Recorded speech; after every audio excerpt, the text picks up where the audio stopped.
Alrighty, so there's our 1 minute. Take this out and measure it up. So the GPM rating is a lot better than I thought it would be. We are at 6.5 quarts, and if we do that in gallons, let's see here, 6.5 quarts to gallons. Wow.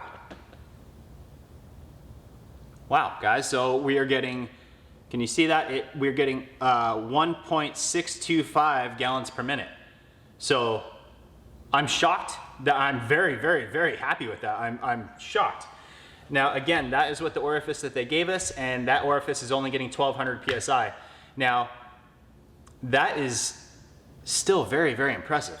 So I'm very surprised with that GPM rating. That kind of puts us at the active VE51 numbers. I think I was getting 900 psi at 1.6 GPM, so this is actually getting a better number than that, which is very shocking. Yeah, because the VE52 was getting 1100 to 1200 psi, which is what this is getting, but at a full 2 GPM. So this is getting less GPM, but still very, very good. Now, I'm gonna go ahead and compare this. I'm gonna swap over to a Ryobi nozzle, one that comes with the Ryobi unit. These typically have a really small orifice size, and test it with that, because that should increase our PSI if you want a higher PSI unit. That'll decrease the GPM quite a bit, but it should increase your PSI quite a bit. Probably, I'm assuming it's gonna push us to 1800 PSI, which is very reasonable, especially out of an electric pressure washer. So this thing's actually, we'll check that, but that's a great number for this machine. The GPM on the nozzles they give you is outstanding. I'm very impressed with that. That's actually really, really good for car detailing. Out of I think it's 135 bucks or something like that, to get 1100, say 1200 PSI at 1.65 GPM is great for car detailing. It's like really good. Another thing that I like about this unit, let me spin you guys around real quick, is you can actually, as you can see, you can put it on its side and have it hooked up that way, which is cool. The hose inlet and outlet don't get so tangled up when it's down on its side like that, and it works great. So I'm gonna go ahead and test the PSI now with that Ryobi nozzle. Hopefully it doesn't trip up the motor. Sometimes when you go to that small orifice, it makes it overworks the motor and it cuts out. So we'll test that and see. All right, guys, here is the Ryobi nozzle. So I'm gonna go ahead and swap that out.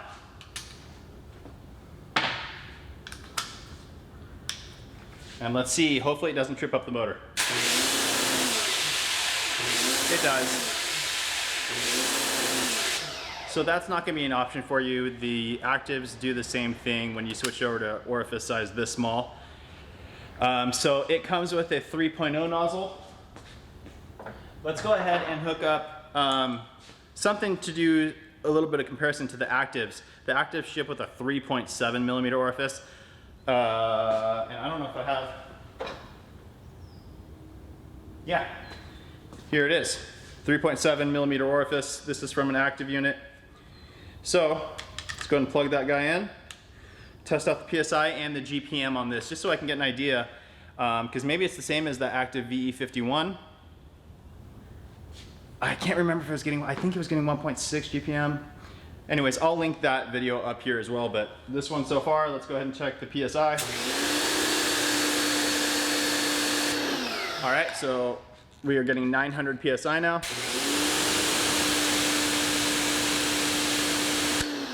Now I'm gonna go ahead and check the GPM. Again, guys, the angle of the nozzle doesn't matter, it's the orifice size that matters. So we're gonna go ahead and check the GPM now with this 3.7 millimeter orifice. All right, guys, once again, here's the bucket. Again, this is our Again, this is our 3.7 millimeter orifice, same bucket. We're gonna set the time again for 1 minute. This should increase the GPM a good amount, if from 3.0 to 3.7, so not a ton, but anyways, let's go ahead and see. And here we go.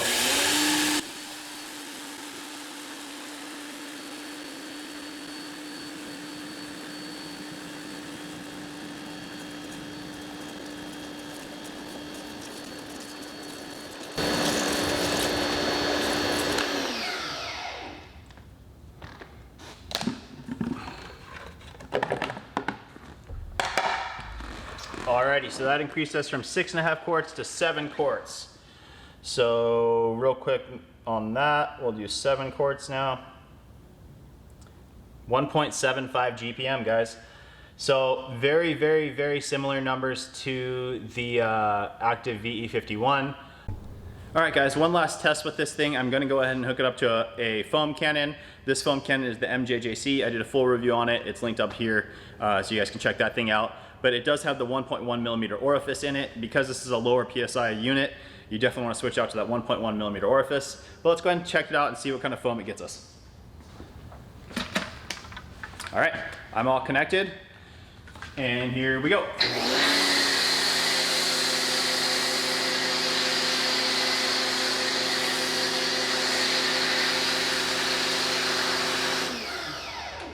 All right, so there you go, guys. Nice, thick foam. If that'll focus for you. It's not even dripping. It's just stuck on there because it's nice, thick, dry foam. One thing to note, guys, I did just, because this has the 1.1 millimeter orifice in it, this doesn't make a lot of sense to me. So it's running at 1500 PSI with the 1.1 millimeter orifice. And I'm confused on why with the 1.1 millimeter orifice, it should be way higher than, anyways, orifice size in a foam cannon is different than orifice size in your basic nozzle. So just keep that in mind. A lot of people suggest, oh, you can't use a 1.1 millimeter orifice in a foam cannon because it'll trip up the motor. Now you saw with the Ryobi nozzle, which I think is either a 2.0 or like a 1.8 millimeter orifice, that tripped the motor. It didn't work. This is a 1.1 millimeter orifice, even smaller, doesn't trip up the motor, works totally fine, operates at 1500 PSI. Sorry for the plane. So what can I say, guys? I'm shocked by that little unit. I was, I don't know why they do that. When they list things at 3000 PSI, right off the bat, it makes me feel like, no, the way this thing's gonna be a piece of junk because there's no way it gets that. And it doesn't. It doesn't get 3000 PSI. It doesn't get 1.85 GPM. However, in that price range for an electric pressure washer, this performs super, super well. Like really, really well. You're 900 PSI at 1.75 GPM or 1200 PSI at 1.65 GPM. You can't complain with that, guys, especially for car detailing. Around the house, it's good as well. That 1200 PSI is still quite a bit. You don't, you don't need a lot more than that unless you're doing some serious heavy jobs. So as your general around the house and for car detailing, this thing's actually really good for car detailing. I'm very surprised. I think you guys can tell I'm very surprised. I was really ready to write this one off. I told you guys they sent this out to me for free, but again, I provide unbiased reviews, and I was pretty ready to say it's a no-go. But it's not. It's actually good. The pieces on it are so-so. Like I said, some of the pieces are more plasticky feeling than I would like. Just think give me the confidence that it's going to last a long time. But like I said, if you just put quick connects on it, then you don't have to continuously tighten it in, and it should be fine. Just wrap some Teflon tape around it, put a quick connect on, and you're good to go. So I'll go ahead and link all that stuff down below. Quick connects, the UberFlex hose, this pressure washer specifically. Yeah, big surprise for me, guys, but yeah, I'd rate it as good. Thumbs up. Again, if you're expecting 3000 PSI, don't buy this thing. It's not even close. Not even close. But the GPM is high enough, and the pressure is still good enough especially for car detailing. It's a good unit. So, hope that helps you. Please like and subscribe. We'll see you guys on the next one.